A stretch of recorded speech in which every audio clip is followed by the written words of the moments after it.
अतुलितबलधामं हेमशैलाभदेहं धनुजवन्कृशानुं ज्ञानिनामाग्रगण्यं सकलगुणनिधानं वानराणामधीशम् रघुपतिप्रियभक्तं वातजातं नमामि। रघुपतिप्रियभक्तं वातजातं नमामि। बोलिए श्रीमद्भागवत महापुराण की, श्री सद्गुरुदेव भगवान की।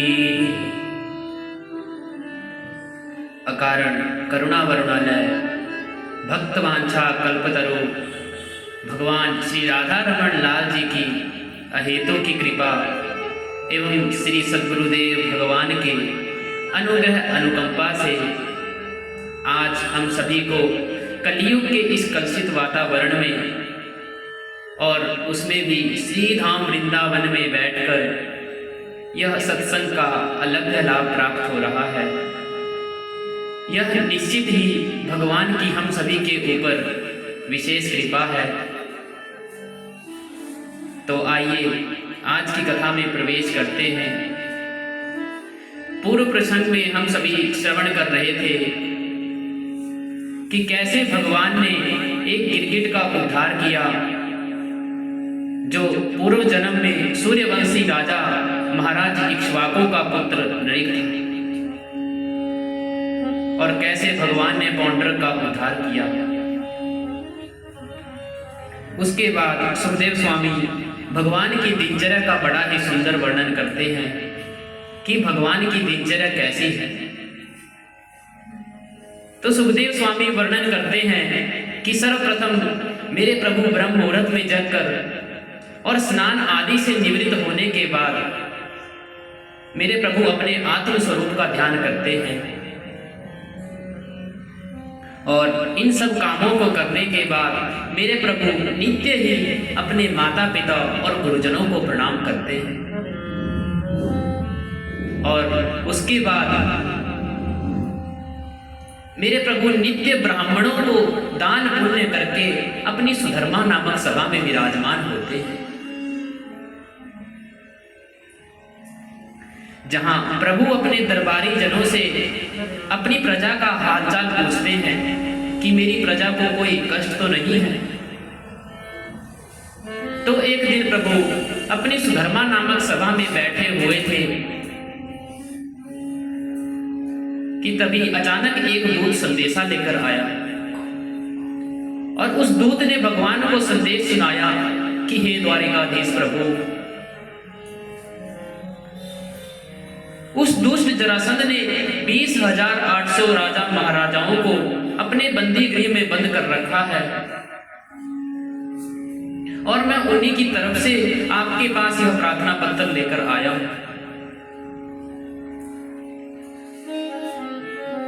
अब दूत तो वहां से संदेशा देकर चला गया, पर मेरे प्रभु ने यह सोच विचार किया कि कैसे उन राजाओं को जरासंध के बंधन से मुक्त किया जाए।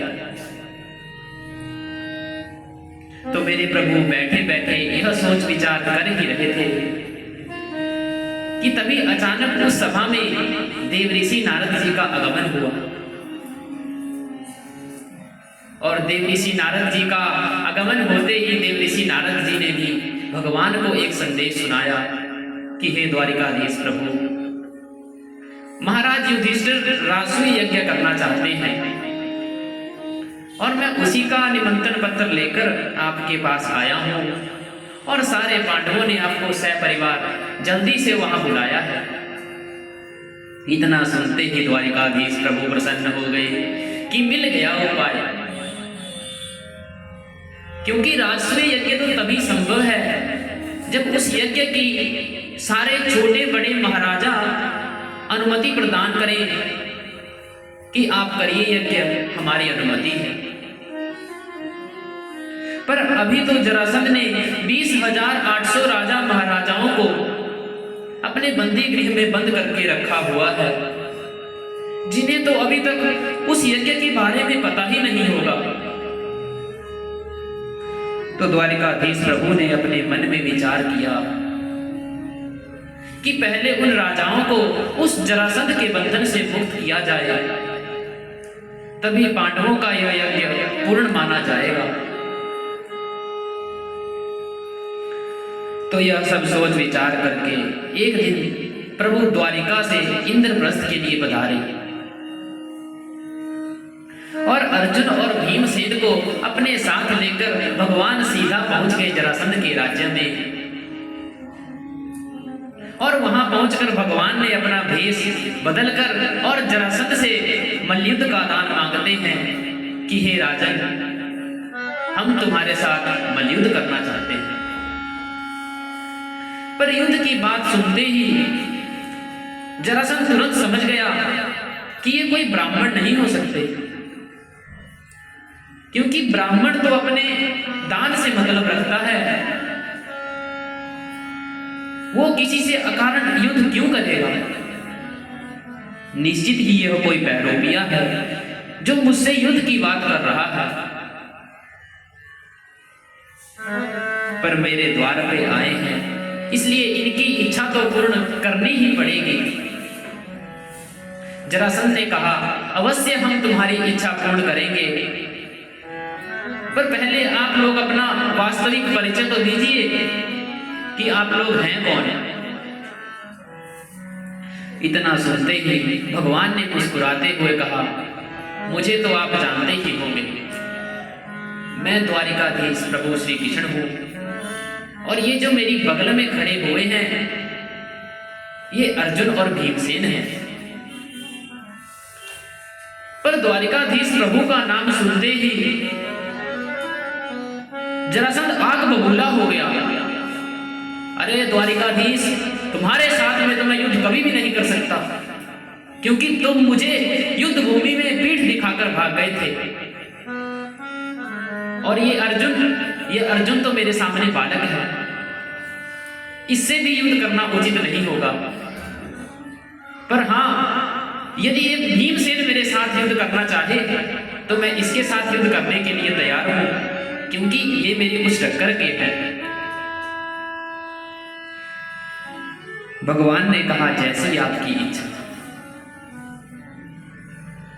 और भीमसेन और जरासंध का भयंकर मल्लयुद्ध छिड़ जाता है, और ये युद्ध कई दिनों तक चलता रहा। पर अंततोगत्वा भगवान ने भीमसेन के हाथों उस दुष्ट जरासंध का वध करवा दिया। और उसके बाद मेरे प्रभु ने सभी राजा महाराजाओं को जरासंध के बंधन से मुक्त करके और उन राजाओं को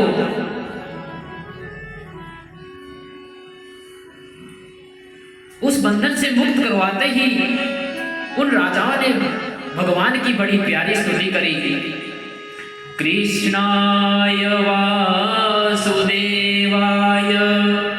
हरे परमात्मने प्रणतः क्लेशनाशाय गोविंदाय नमो नमः। और उसके बाद प्रभु लौटकर इंद्रप्रस्थ आए और पांडवों से विशाल राष्ट्रीय यज्ञ का आयोजन करवाया। और उसी यज्ञ के दौरान मेरे प्रभु ने उस दुष्ट शिशुपाल का भी उद्धार किया,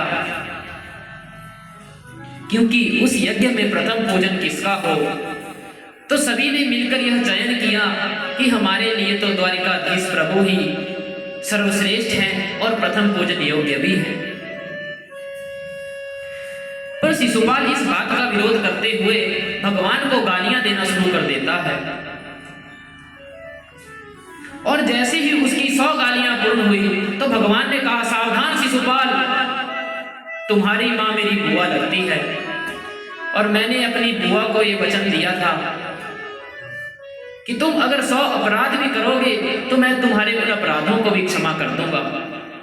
पर अब मेरा वचन पूरा हुआ, अब आगे एक भी शब्द मत बोलना। और जैसे ही शिशुपाल ने एक गाली और दी, तभी भगवान ने अपने चक्र सुदर्शन से उस दुष्ट शिशुपाल के सिर को धड़ से अलग कर दिया। और इस तरह से मेरे प्रभु ने उस दुष्ट शिशुपाल का भी उद्धार किया।